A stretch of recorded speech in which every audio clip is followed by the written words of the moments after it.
gentlemen, boys and girls, species around the multiverse, welcome back to Geek Syndicate episode 293. We're back again, and what we're doing what we always do, and that's bringing us back to geekdom. I am Mont, and I am Nuge, adventurer extraordinaire. Yeah. You just made me think, because I went to the cinema. I was in the mood, and I had the opportunity to go to cinema, and I just went, I got stuff to do, but sod it. So I went to cinema, and I'll tell you what I saw in a minute. Okay. But one of the trailers was for Lara Croft. Tomb Raider. Yeah. And I was like, I wasn't that bothered about that movie at all in any way. Right. And I saw that trailer. That's just pure action, man. It's just pure action. You messed with the wrong family. Jump! I was like, wow. I think someone drops you notice it's got the dude from Into the Badlands in it. Yeah. I think he drops the line in the trailer where she sort of says, "Come on, death will be an adventure." And he's like, "Death is not an adventure." Do you know what I mean? Exactly. It's like, yeah. But there was some other trailer. It was one for I can't remember what it's called, but I've never seen it before. But it's like there's been some kind of apocalyptic thing, and they don't tell you what it is. Mm-hmm. And the survivors have one rule. And you just see a little girl go, shh. Oh, is this the one you can't? I think it's with Emily Blunt, isn't it? Where they can't make no noise. Yeah. Yeah, man. That freaked me the hell out. And there's this kid walking along with a little toy, the space shuttle, presses some button, it goes, and you just see the. You gotta go. No. I was about to cut you in to say two things, right? When I watched that trailer, one, if I had been that kid, now obviously, I'd just like to say Geek Syndicate does not improve child being hit or anything like that. You know what I mean? In this day and age, it's a very different day and age than when we were kids. However, if that film had been made when I was a kid, and I was that kid, who was basically it's a kid holding some kind of, it's a space shuttle, isn't it? Yeah. And they're walking along, and the whole premise of this film is you can't make no noise, otherwise you're gonna get hunted, right? And the kid turns on the space shuttle so it makes some noise, and then the parents turn around, and obviously after that it just all goes to hell in the handbasket. If that had been my folks, the only noise they would have heard was me getting slapped. Yeah, we couldn't do that because that makes its own sounds. My dad would have been like, you know what? If I'm gonna go out, Well, I was like, yeah, I don't know. There's just something about that freaked me out. Yeah, it's a good trailer, I've got to say. Yeah. It's a good trailer. And the setup of it, I don't want to spoil it for people so people watch the trailer, but the setup of it leads you to believe there's no way they're going to be able to get through that film without making a lot of noise. No. So I'm like, oh, damn, I don't know what's going to happen. But yeah.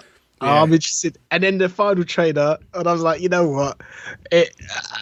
I'm all over this. It was Pacific Rim 2. Oh. Because it doesn't look like there's this. I don't know. It may not be a great film. I don't give a damn. Fire everything! Yeah. Jaeger pilots, what do you say? I'm like, you come on. So you didn't see the two Rock trailers? No. So the Rock's got two films coming out, right? Was that Rampage? Was Rampage, and then was Skyscraper. Yeah. No, I didn't see either of those. Right. Have you seen the trailers though? No, I haven't. After we finish recording, just take the time to go watch those trailers because I'm all over them. I mean, them other films sound great as well, and I've watched those trailers, but those two Rock trailers back to back, I'm all over them films, man. Do you know what? I just love The Rock, man. Yeah, you just can't. Can't go wrong. I love The Rock. But this is what I went to see, yeah? It was, and this is because of our old friend Preston. Oh, okay. I went to see Black Panther again. Yeah. And I went in a Cineworld, they call it the D box. Right. And it's one of them seats that just moves. Oh, is that 4X or 4D or 4DX, whatever they call it? Yeah. So like the seat moves in sync with the action on screen. Right. Let me tell you. It was 3D, yeah? And I'm like, you know what? I didn't need to see that film in 3D. Okay. Black Panther's not crying out for 3D. If a film's not crying out for 3D, I mean properly crying out, then I avoid it. Yeah. Yeah, and it wasn't crying out for it. It was nice, but I didn't need it. Yeah. It's just an extra layer of stuff my brain has to process that I'd rather it didn't have to. Yeah. But for the car chases, airplane stuff, like battles, gun shooting, seats throwing you around, man. Really?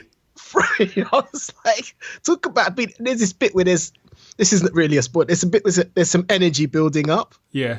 Seat starts vibrating. Yeah. And when it gets released, the seat's just like, poof, and you're like, whoa. And I'm like, I'm there, man. I'm in the middle of the action. I was all over that. So does it work then? Because I've seen the trailers for the 4DX thing and it always looks a bit naff.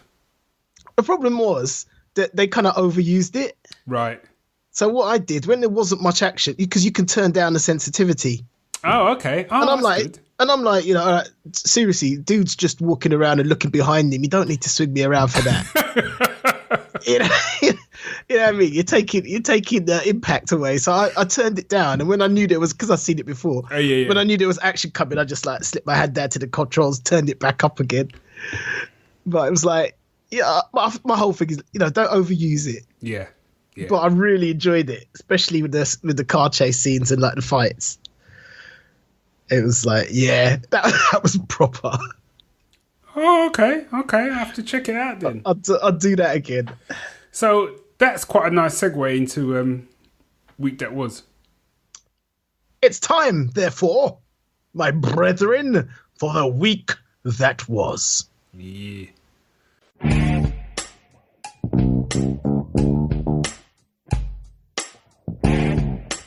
So I'd like to do an official announcement because people keep asking me. I have not seen Black Panther yet. I will see Black Panther, but I haven't seen it yet, so stop asking me. So stop asking me. Mr. Grumpy. No, man. Stop asking me and stop having a go at me because I ain't seen it yet. Because people have been doing that, and that's actually annoyed me to the point that it's taken some of my enjoyment away. What? You ain't seen it yet? Don't.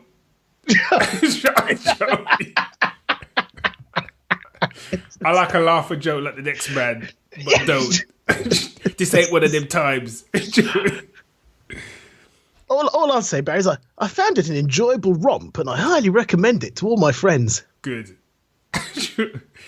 I'm sure I will enjoy it when I watch it, but I'll watch it on my own timetable, my own time scale. So come off my back, people. That's what I'm saying. Told. So you enjoyed it though. Yeah, a lot. Good. Probably even more the second time round. Oh really? Yeah. Well, I suppose. See, I've heard that about not just this film, but just a lot of films nowadays in general. Because I think so many films now seem to come with much more of a expectation than certainly when we were kids. And that expectation's gone when you come and see it the second time. That's what I mean. And interestingly, I'd pick out this now, which I didn't notice first time. I go, hey, that didn't make much sense. And then like 5 seconds later, you're like, what was I saying? Right. Don't care. What's interesting, because I'm watching, Siobhan and I are rewatching all the old Marvel films. Oh yeah. In order. There's films I remember not liking that much. There's none of them that I didn't like. To be fair. But thinking, okay, that's a bit of a poorer offering. And I watched it again and gone, what? Why didn't I like that much? For example, Thor: The Dark World. Yeah, I quite enjoyed Thor: The Dark World. Because again, it was being proper Thor in that. Yeah. Do you know what I mean? As you like him. Yeah. Do you know what I mean? It was like, there was the odd quip, but it wasn't really, again, it wasn't played for laughs that much. Yeah, there was some good battles in it. There was some good stuff on the line. I was like, actually, this was decent. Also, they pulled that. Iron Man. Go on. I was going to say, they also pulled that stunt they only do so often before, which I really like, where like his hammer is feels like his hammer's like 200 miles away. I love that. At the end. I love that. It's a bit weird, like because they're falling through different portals. Yeah. And so it goes off into space trying to find him. Yeah. And then he ends up back on it. You just see it going whoosh. Okay, whoosh, come back again. Just getting confused. The only thing that took me out of it and it did it last time, and I really it's a small thing. Yeah, it's like when Thor gets on the train at Charing Cross and goes, "Where's Greenwich?" And she's like, 3 stops. I'm like, in whose universe? That's a completely different line for a start. He needs to change. Yeah, and I know where he needs to change. There's a bit of walking between platforms. Do you know what I mean? Maybe it's a deleted scene. That would have been an awesome deleted scene. Just getting off the train. Trying to figure out the underground map. And someone comes like, where you off to, mate? Yeah, you look a bit lost, mate. Can I help? That would have been... I'll pay money just to make that. Yeah. And Iron Man 3, I didn't dislike as much as I thought I did. Right. It's weird. I don't know. I'm enjoying them all more this time round. That had some quality one-liners in there. I can't remember him having seen it only a couple of weeks ago. The bad guy. Yeah. No, as in they've got Tony Stark and they're all like they're about to torture him or something, and then all the Iron Man suit turns up, and then one of the henchmen. Oh yeah. Yeah. Yeah, I just work it. I don't even like them anyway. There's something like that.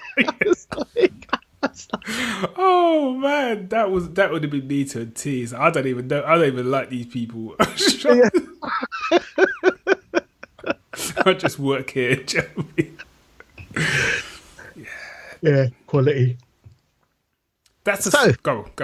Oh god, no, I was just going to say so. That was it. I was going to quickly, because obviously we want to talk about our main, but I want to quickly mention a couple of comics that I read. First off, I finished now the Half Past Danger. Yeah. Volume 2, Dead to Rights. It's a great answer. Great title for another fantastic volume. Absolutely, just awesome. It's my favourite comic of the year so far. I know we're still early days yet, but still, just loved it. And again, if you love pulp adventure, you got to get on this series. Well worth a read. You can pick up on Comixology or from your local comic stores. Another quick comic I wanted to mention, mainly because their Kickstarter for issue 3 starts up. I think it's the 2nd of March. It's called Transdimensional. You heard of it? Rings a bell. It's by it's created by Michael Gordon. He's the writer. It's been edited by Neil Gibson, who did Twisted Dark. Oh yeah. Just trying to find. I really wanted to give out the. Okay, big apologies. I don't have the full details here of the actual creative team, so apologies for not mentioning the artists and stuff. But I will put them in the show notes. And they've already put out the first 2 issues, and it's a 4-issue series. And basically, it's a sci-fi horror. The blurb is the story's focused on Deacon Price, an emotionally broken underwater archaeologist. Do you know what? I'm just going to stop it there. So when I read that, it's going to take a moment. It's got everything you need right there. So when this was initially sort of said to me, and I read that bit, and I got to emotionally broken, Deacon Price A, emotionally broken B, underwater archaeologist C. I was already in anyway. Tick. But the rest of it goes, charters an expedition under false pretenses to a downed Soviet submarine that's been missing for decades. What he and his crew find there will not only put their lives at risk, but also the lives of everyone they've ever known. So I've read the first 2 issues, and I'm actually going to put money in my pocket to put towards issue 3. Okay. Wow. Okay. Main reason being the cliffhanger that it ends on. You're like, no, that's got to be answered. I'm like, you can't not finish that off. Even if I've got to take pen to paper and draw my own issue 3, do you know what I mean? Which, to be honest, is going to be Matchstick People. But there you go. No, it was wicked. Fantastic art. Great art, great writing. Really interesting story. I personally think, even though it's 4 issues, and obviously it's a Kickstarter, so you've got to try and do limited run, I guess, to it's going to make it easier for you if people can see they're going to get a completed story. But this could have easily been stretched out. Right. To like 8 issues. Just setting up of the mission and stuff. It moves very quickly. I'm not saying it's a negative, but I'm saying actually there was a lot more scope there if they wanted it there, if they wanted to. So so that's Transdimensional. I'll put a link into the show notes. Issues 1 and 2, I think, are out at the moment. It comes via TPub Comics. Cool. So this is a comic that I got from Isnio, which is an online app, and it's on internet. And I got a book. It's a French comic book, actually from Cinebook. Oh, cool. Translated to English, called Alone, Volume 1, The Vanishing. And for me, I was like, well, I'm like the post-apocalyptic stuff. Yeah. Ivan, Layla, Camille, Terry, Dodsey, 5 children who have never met each other, live very different lives in a small city. And one day, they all wake up in their empty homes, walk out into empty streets and wander through the empty city. No adults, no other children, just the 5 of them, eventually finding each other and forced to band together to face the inevitable questions and the dangers of a modern city suddenly emptied of people. Damn. Yeah. And it's like they're all different ages. Like, none of them are teenagers here, but okay. I think like 2 of them are like almost. They're kind of the older ones, and Dodsey I think is like proper young. They've all got like different characters. Like Ivan, he's kind of like that. Is it Ivan? I don't know, but he's like he was an orphan. He was had to grow up on the street, so he's kind of tough. So he kind of becomes the leader by default, right?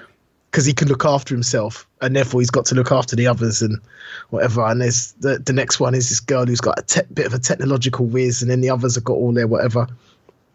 One of them had a rich dad. So anyway, for me, this was like easygoing apocalyptic story. Here's a sentence I never thought of here. I know, but it was kind of like, what, this is like, give this to your kids to read. It's fine. It was great. I really loved it. These 5 kids just trying to work it out and make the best of it. And then every now and again, there's a bit of a breakdown as they realise they ain't going to see their parents again, or they don't know what happened.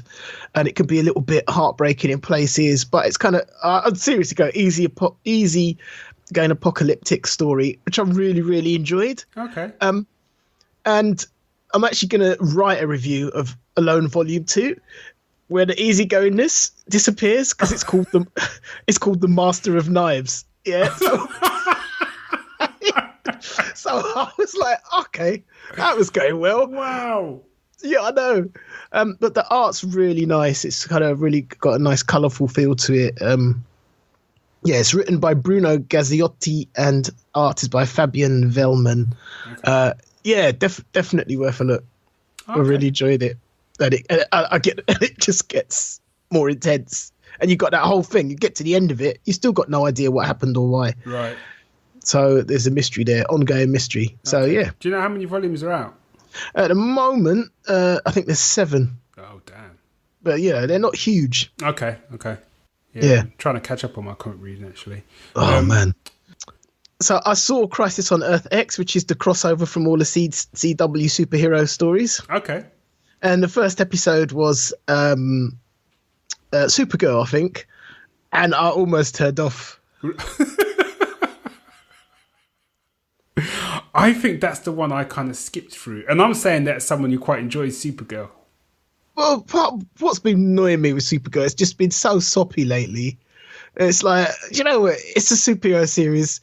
I get that you're trying to, broaden it, give it more appeal. But I was like, how many broken hearts and crying and being in self-denial and all the rest? I'm like, and every time, and it's what made Smallville so hard to get through. At the end of every episode, it'd be like, do, do, do, do. Like, I've got an Incredible Hulk theme to do, do, do. Oh, I don't know. It's like, oh my God, just get over yourselves.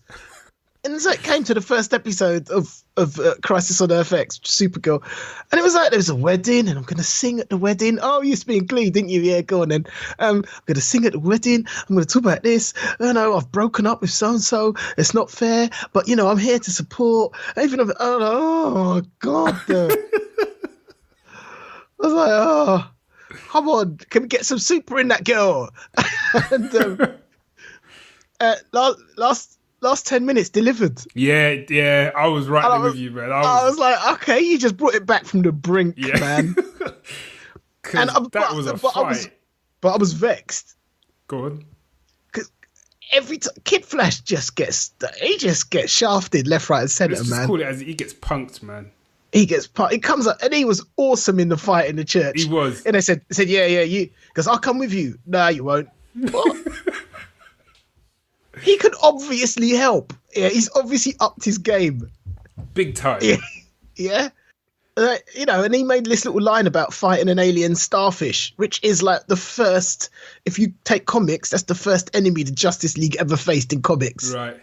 Yeah. So obviously, he's been earning his dues, man. Don't just sit. And it's like, oh, maybe they're too many people. I don't want too many people. But as the thing goes on, everybody's in it. Yeah. Apart from him. Yeah. And also as well, there's the excuse is like, yeah, get the family to safety. Well, how long's that going to take you? You know what I mean? You can Flash, man. You know, you run them somewhere, you leave them there, done. Plus, his dad's a cop. His dad's a cop with a gun. Yeah. And it's not like, and I think the other things, other than obviously, evil Supergirl or whatever, but it's not like there were loads of superpowered villains. I mean, there were Nazis. Yeah. And again, his dad's a cop with a gun. And his fiance is like a defense attorney or something. She's the DA. That was the other thing, man. Towards the end of it, you got Nazis going through the city. Yeah. Where's the cops? or the army, the National Guard. Do you know what I mean? Also, as well, it's like I really enjoyed it. I did really enjoy it, right? I did. But the fight from that point on, from the church onwards, I really enjoyed it. The fight ended, and I thought it was a better put together crossover than the previous one was. Yeah. And it had there's a really good fight, like in a warehouse, where people are just getting Supergirl's sister. I've forgotten the name now. Yeah, I know you mean. She's just gutted down Nazis without any kind of like. She's not even batting an eyelid. But things. Yeah, she's hardcore, which is what I get. Yeah. Why I get really annoyed with her crying every 5 minutes. Yeah, she's proper hardcore. Yeah. But that was a wicked scene. But the last fight they have, like you say, where's the police? Where's your armed forces? B, it's just like you having a fight in an underpass. Why are you even there? And I say this with love because I actually really enjoyed it. I enjoyed it, yeah. Yeah. But it did look a little bit. There's a bit when they're all, and I really wish, and I know I should love that sort of stuff, but I really wish they'd stop lining them all up to walk down a road. Yeah, I know. Because when they're fighting and everything's kicking off. You'll need some tactics, right? Man. It's fine, but you walk down the street all together. It looks like you're about to break into. It looks like the start of West Side Story or something. Do you know what I mean? I know, yeah. Keep God, rocket in your bucket. Keep cool, boy. Also, it's like, why don't we make ourselves just out? You know what? Right now, they could take them out with one sweep of a machine gun. Yeah, in a straight line. You know? Yeah. Also, I've got to say, give Kid Flash more to do. The dude can act. The dude's got the powers and shit. And clearly they've realised that they can't have him and the Flash together because they just run out of ways to use them both. So that's basically what it seems to come down to me. Or special effects budget don't run to it. I don't know. Although the fight the Flash had with Zoom at the end was pretty tasty, man. Yeah, it was. I've got to say, I did well up. So, spoilers. I did well up a bit when what's his name bought the farm, man. Oh, the professor dude. Yeah. I welled up afterwards for a different reason, and that was at the woeful acting from the other half of Firestorm. I thought that was the best acting he'd done to date.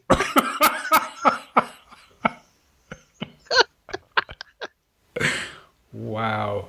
I mean, fair play to you. Do you know what I mean? Fair play to the dude, but I've got to say that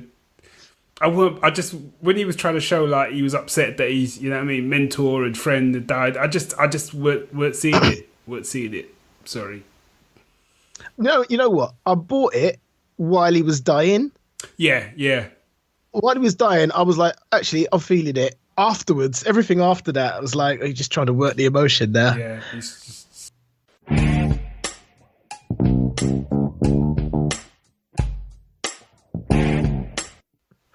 Yeah. So here's our main topic. You laughing at? You already started to look or something. No, right. So our main topic today, we wanted to talk about the upcoming pilots that are coming our way. We do this every year.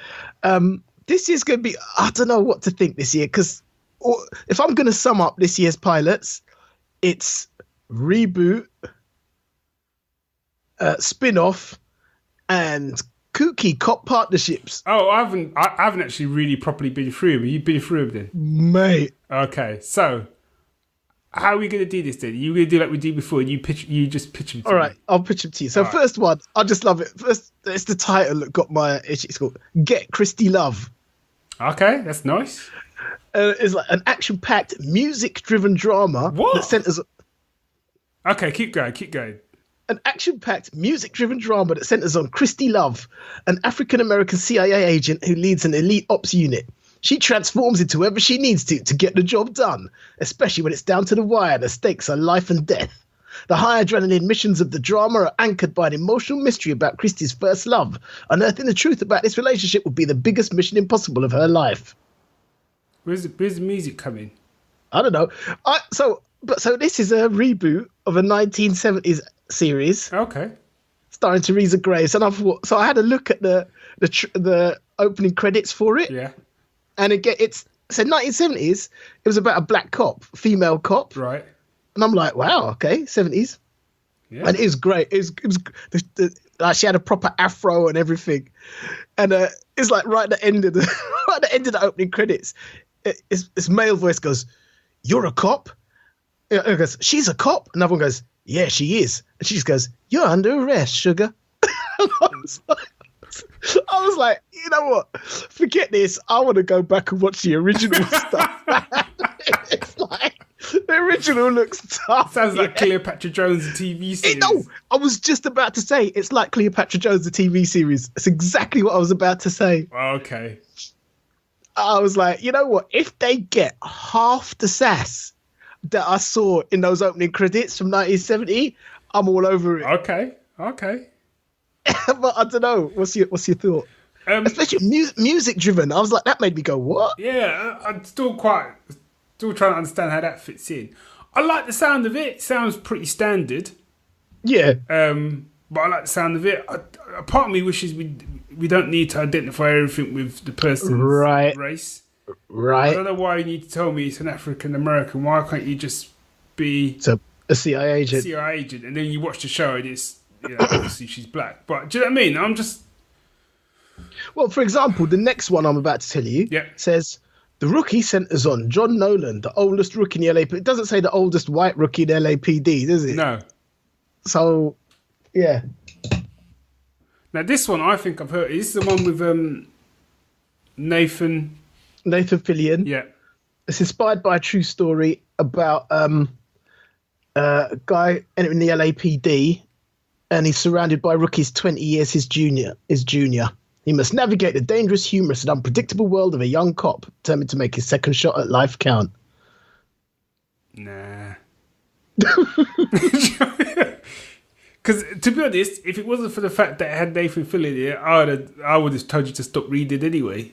Okay, all right. So, is Get Christy thumbs up, thumbs down? I'm gonna give, just because you added the fact it was a reboot, which may tie into why they said African American, because obviously, but no, it wouldn't. Because if it's just say it's a reboot, because then you would have gone and you would have seen what the person looked like. Don't call it a reboot. Yeah. So I would, I'd give that a thumbs up, because I like if they're gonna go down that kind of route, bring the sass. I'm all for that. The rookie, that's a thumbs down. That just sounds standard. That's gone straight to series. Of course it has. Yeah, of course it has. Statties. I'll put this in my okay then category. Right. Okay then, I mean like kooky cop partnerships. Right. The drama revolves around hard-changing NYPD detective Eliza Cortez, who is banished to the boonies after a high-profile mistake and is paired with a new partner, Oregon State Trooper Sam King. I'm assuming he's white because it doesn't say African American.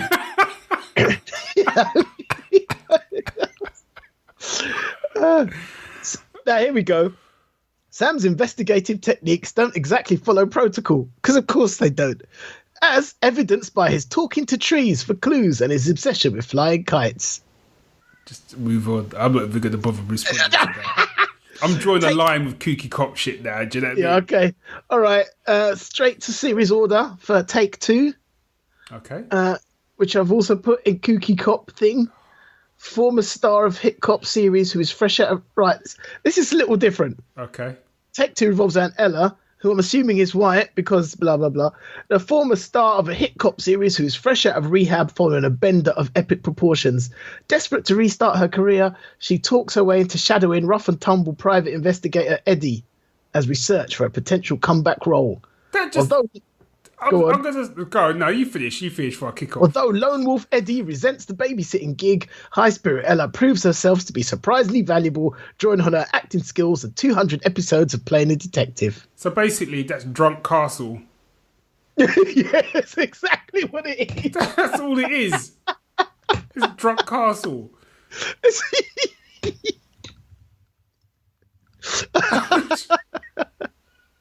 But it's got Rachel Bilson in. Oh, from the OC? Yeah. Don't care. No, me neither.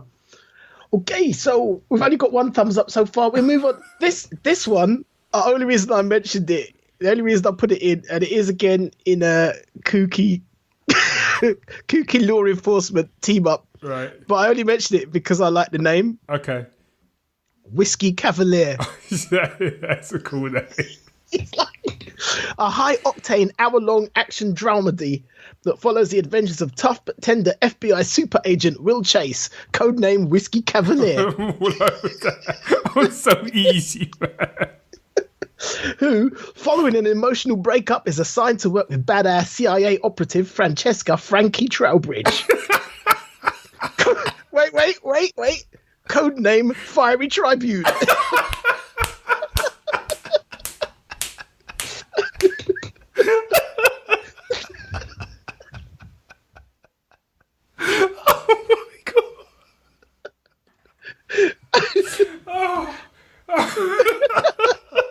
Together, they lead an interagency team of flawed, funny, heroic spies who periodically save the world while navigating the rocky roads of friendship, romance, and office politics. Let me tell you, man, if that, not even half, if that's a fifth, as good as the name they've come up with. You Cavalier of Fiery Tribune. Oh man, have we got a potential Hawaii 5-0 season 1 on our heads? I don't know. What? I don't know. I don't want to get too excited. Do you know what I mean? No. Okay, I'm putting a thumbs up for that. I'm putting 2 thumbs up. That's quality, man. Right, the greatest American hero. This is a reboot, isn't it? That sounds familiar. No, well, I don't know. Have you ever watched New Girl? Is that supposed to be a trick question? Of course I watched New Girl.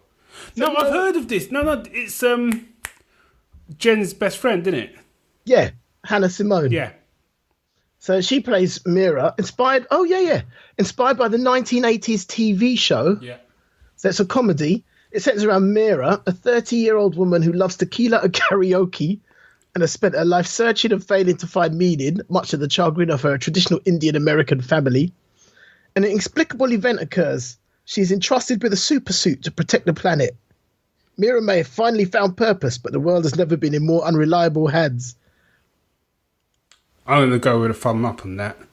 Yeah. Reason being, I like a bit of superhero stuff. It's a comedy. I don't have enough comedies in my life these days. And I quite like Hannah Simone. And if it's a comedy, well, I'm just trying to work out whether it's going to be like a half an hour job or... It's got to be, innit? It's got to be. Yeah. So that's kind of easy to evaluate. Yeah. I quite like the sound of that one, even if it is a reboot. But I've never seen a single episode of that show, so for me it's all new. So I've got another reboot. I'm not even going to describe it. I'm just going to tell you the title. Okay. Cagney and Lacey. Move on. God friended me. Questions of faith, existence. Okay, go on. Questions of faith, existence, and science are explored in what is described as a humorous, uplifting drama about an outspoken atheist whose life is turned upside down when he is friended by God on Facebook. Unwittingly, he becomes an agent of change in the lives and destinies of others around him. Okay, I'll move on. Is this Highway to Heaven meets Facebook then? I think it is. Right. Okay. Okay, so here's Jay Hernandez. Who's Jay Hernandez? Sounds familiar. Just it's important to know who he is. Let me do a little search. Oh no! I know who this is. This is for Magnum, isn't it? Yeah. Yeah. This is for Magnum. Yeah. I don't really know much about him. No, I'm trying to think if he's. No, I don't know much about him either. My point being, he's cast in the reboot of Magnum PI. He was. I think he was in Suicide Squad. Okay. He was Diablo. Diablo didn't last long, if I remember. He did. He was in it for quite a while. Oh, was he? Yeah. He was the one who shot fire out of his hands. Oh, okay. I was thinking of someone else. Okay. Right, gotcha. Yeah, I just thought, you know what I mean? You're treading on some serious things there if you're going to Magnum PI, man. You better bring the goods with that or you're in trouble. If you heard anything about it? Nothing. So, obviously, he's been... I don't know if it's official now that he's cast as Magnum. I don't know. But from what I was reading, like, Higgins is a woman. Okay. And he's going to be some sort of ex-CIA or something like that. Yeah, it says it's in pre-production and he's cast as Thomas Magnum. Okay. You know, and he was in Bright. Was he? He was in Bright. Rodriguez. I haven't seen it, so I don't know. I don't know who Rodriguez is. I see. There's potential. Okay. That's all I can say. I'm trying to look to see if it's got any of the people involved in either the Lethal Weapon reboot or I want to say Hawaii 5-0, but early Hawaii 5-0. Early Hawaii 5-0. Then that would move that thumb up for me. But at the moment, it's a side thumb. Side thumb. So it's a wait and see thumb. So wait and see side thumb. I'm just making a note of the up thumb. Yeah. Right. Bad Boys spin-off. Ooh. Untitled Bad Boy spin-off. Gabrielle Union played DEA agent Sid Burnett in Bad Boys 2. Oh, it was his sister, wasn't it? Yeah. So she now has a fresh start in her new job as an LAPD detective, partnered with Nancy McKenna, a working mum. They have different lifestyles and approaches, but both at the top of their fields. Bad girls. What you gonna do? What you gonna do when they come? Pretty much. Yeah. Ernie Hudson's in it. Okay. Set up a bit. Yeah, I know. He's got to be the captain, surely. Yeah, got to be. What are you doing? Side or up? You know what? Right. Again, it's only because if we'd done this a couple of years ago, a lot of these would be getting instant thumb downs. But because I still enjoyed the hell out of Lethal Weapon, I've got to give it a thumb up because it's got potential. Yeah. Okay. Manifest. We got going to say Manimal then, man. Manimal. Manifest. Character-driven high-concept thriller. A plane disappears from radar and returns years later after being untraceable and presumed lost at sea. No time has passed for those on the plane, but for their loved ones at home, many years have gone by.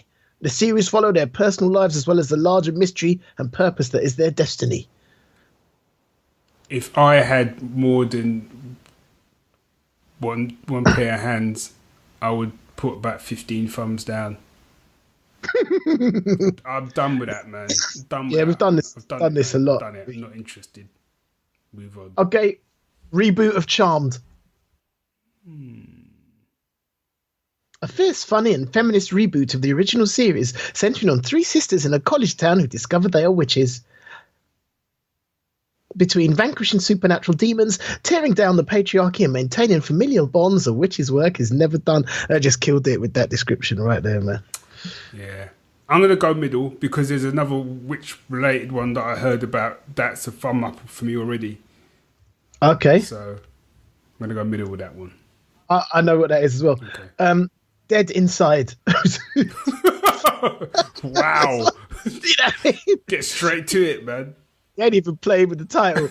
After surviving an explosion that killed her hotshot detective big brother, An underachieving beat cop starts seeing his ghosts, flipping their sibling dynamic on its head and allowing her to truly live her life for the first time as they work together to help crime victims, both living and dead, and figure out the unfinished business keeping his spirit on Earth. Randall and Hopkirk. Randall and Hopkirk. You know what I mean? I don't mean it's going to be bad. Don't mean it's going to be bad. What are you thinking? I don't know. I feel like I've picked a few buddy cop ones now. Yeah, if they ramp up the supernatural side of it as well, that could make it more interesting. I'm going for a side thumb on that one. Yeah, I'm going to go side thumb. If it's straight up Castle meets Ghost, I'm not interested. But if it's going to ramp that side of it up, right, we got two more. All right, The End of the World as We Know It. Well, another one. Right, who's Gage Golightly? I feel like that's her name. I would remember. Did you say Gage? As in Gage Golightly. Gage. Oh, that is actually. I thought you were taking the mick, man. No, it's her name. Wow. She was in Teen Wolf. Wow. Respect to that name, though. Isn't it? Yeah, she was in. She was in Teen Wolf. Right. And The Troop. Right. I don't know, cabin fever, whatever. Anyway,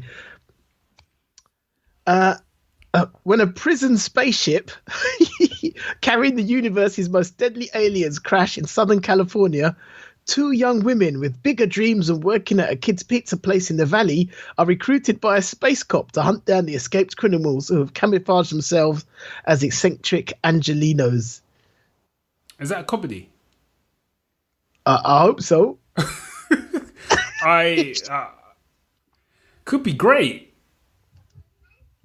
but I feel the premise has been done a number of times before. Sounds a bit Men in Black, actually. It does. And there was that other show that was on a lot long ago called, was it Ghosted? Never saw it. Yeah, it was alright. I'm gonna go middle pointing down. Do you know, when I first read it, I was like, it could be interesting. And now I've read it out loud, I'm like, no. And lastly, Wayward Sisters. Now, this is a spin-off from Supernatural, and it's going to be aired. So basically, the pilot is going to be aired as an episode of Supernatural. Has it already? I think it's already been aired, hasn't it? Has it? I don't know. It says Wayward Sisters tells the story of Supernatural fan favourite recurring player Sheriff Jody Mills and a group of troubled young women, all of them orphaned by supernatural monster attacks and tragedies. Under Mills' protection, they emerge as a supreme monster fighting force. Now, I can't remember if this character was in it from when I used to watch it, because I only watched the first 5 seasons. In my mind, it came to a natural end then, so I kind of stopped. So I can't remember. I remember seeing her in it, but I can't remember what, because I've stopped watching it now myself, but I can't remember what seasons they were, because I remember there was a Wicked one, and it was a bit like it was a little bit like Assault on Precinct 13. I think you did see that one, where they were kind of trapped in the police station. Yes. Yeah, and I think that was her. She got short hair. Yeah, yeah. Short dark hair. Yeah. But and I really liked her. So, and my thing is, I kind of feel like I'm kind of done with Supernatural, but I still like the idea of Supernatural. If that makes sense. So them spinning it off with other characters, I would definitely want to check it. I would at least check out the pilot to see what it's saying, and if it's got the potential to be as good as Supernatural was in its day, then for me it's a thumbs up. Cool. So what I'm going to do, because we've reached the end now, I just cherry picked all the ones that I thought we would like. Yeah. So I'm just going to go back over the ones we've given a thumbs up to. Okay. Wayward Sisters. Yep. Dead Inside got a side thumb. Yep. Untitled Bad Boy spin-off. Yep. The Greatest American Hero. Yep. Whiskey Cavalier. That's got to be the stand-up. And Get Christy Love. Right. But that's conditional on it bringing sass. Yeah. So there's 6 of them that we gave. It's not a lot. No, but the thing is, they're all the same. Yeah. They're all law enforcement buddy stuff for the most part. There wasn't a lot of the genre stuff in there. Yeah, there wasn't, was there? No, that's the weak. That I would say that is the weakest pickings since we've been doing this, Yeah, that's really interesting. isn't it? I mean, I know there's a couple of new shows starting this because they've got that Krypton. It's Oh yeah, starting yeah. up. Where's that start? I want to say next month. Am I gonna watch it? Am I gonna watch You it? know what, right? I've got to say, when they first announced it, I was like, no way am I watching that show. Just not interested. And then I saw the trailer for it and I thought, okay, production looked good. And then I've read some of the blurb. Do you know what the blurb is on it? No, I don't actually. So what it is what's his name? Is there a character called Adam? I don't know my DC that well. A character called Adam Strange. Yes. Is he, Oh, really? Is he a time traveler? No, he gets zapped between Earth and whatever, and he can't always control when he's going to get zapped. Okay. And he married someone called Alana from one of the planets he gets zapped to. Oh, okay. Yeah. So this is centered around Superman's granddad. Okay. I can't remember his name, but Super Gramps. it will end in L. So, you know what I mean? And although obviously he's young because that's the sort of demographic you're going for.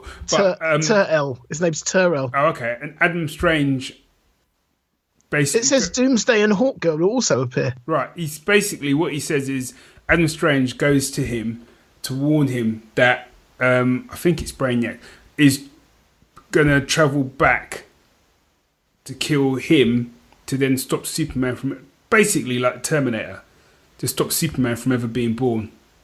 Right. Oh. Seg-El is his name. All right, not Segway. No. Okay. And that alone, I quite like the idea of that. The reason being is we'll know that Superman exists. He'll know Superman rather than this kind of like I'm a standalone thing where like you know we the audience will know where this will go. Does that make sense? So like Smallville, we knew he was going to become Superman, which is part of the frustration with it. Yeah, yeah. Yeah.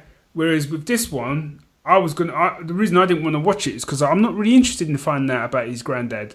No, neither am I. And what things were going on there. But if you're tying that into Superman's story with saying we need to deal with this threat, otherwise Superman won't exist, I'm like, well, okay, well that's a little bit more interesting. Because then you've got potentials to kind of do a bit of time traveling about and stuff like that. I quite like the idea of that. And I saw a trailer where they had Brainiac in it, and I'm like, okay, that's how you do Brainiac. Okay, I think I need to have a look at the trailer. Yeah, yeah. So did you see Adam Strange in the trailer? Yeah. What was he? What was he? The only reason I would say go and watch the trailer. What was he? Because that's what I know what Adam Strange looks like. Okay, all right. He don't look like that. not even close. He's not even wearing a red sweater. Maybe he is, I don't know. But no, he's just dressed like a normal dude from Earth. That's why afterwards someone said about, you know, I can't believe they got Adam Strange in it, and I was like, have they? Yeah. No, that's okay. There was something else. Oh, there's the other thing they do. Although that's not got to pilot stage yet, but they're doing the Metropolis show, aren't they? Oh, yeah. See, I'm like, it's kind of like Happy Gotham, isn't it? Yeah, basically. I don't know. I keep thinking, give me the shows I want rather than the ones you think me want. That's kind of how I feel at the moment. Yeah. You know what I mean? Because I'm still waiting for Gotham Central. Yeah. Yeah. Everybody was. The minute everyone heard Gotham, everyone was like, could it be Gotham Central? That's going to be amazing. Oh, okay, well, we'll give it a go. I mean, Gotham's kind of found its own niche, to be fair to it. I'm struggling to go back to it because I think there's a whole heap of episodes I need to skip, but I'm not really sure where to pick it up. Yeah, I did that with the last season. I think I watched the first 3 or 4 episodes, a couple of the middle ones, and then I think the last 3 episodes. And that was all good. I was all good with that. And then I caught up with the rest via Wikipedia, and I was like, yeah, I'm happy with that. Do you know what I mean? Yeah, Wikipedia, that's, you know what, I think that's gonna, what was the last one I watched? I think it was way back. Gotham was season 2. Oh, wow. Oh. Yeah. Yeah. Hit Wikipedia first, man. Yeah, it was after they dealt with bad dude who'd come to take away the Wayne family legacy or whatever. Galavan or whatever his name Yeah. was. Yeah. And then after that, I was like, it's Mr. Freeze. That's okay, whatever. So, yeah, I don't know. Wikipedia. Yeah. Wikipedia. If anybody can suggest what I should skip and where I should pick up Gotham, then I'm open to suggestions. Yeah. And once again, when you do go back in to watch it, just remember this ain't any kind of Jim Gordon that you might say to the comics. I know. Yeah, he just keeps getting in deeper and deeper, man. I just think of it as I just think of it as a multiverse, and this is a different multiverse to the one we see at the cinema. Yeah, let's go with that. Yeah. Right, round us up, buddy. So that was it. You know the score. Let us know if there's all the reviews. Let us know if you agreed with us or you hated what we said about it. In terms of pilots, let us know what you're looking forward to or not looking forward to. Do you agree with our assessment? So you know how to do it. You can give us an email at thegeeks@geeksyndicate.co.uk or just drop us a hit on Twitter or Facebook, and also check out our other social media sites. Not forgetting the website geeksyndicate.co.uk. So until next week, this is Geek Syndicate saying, we out.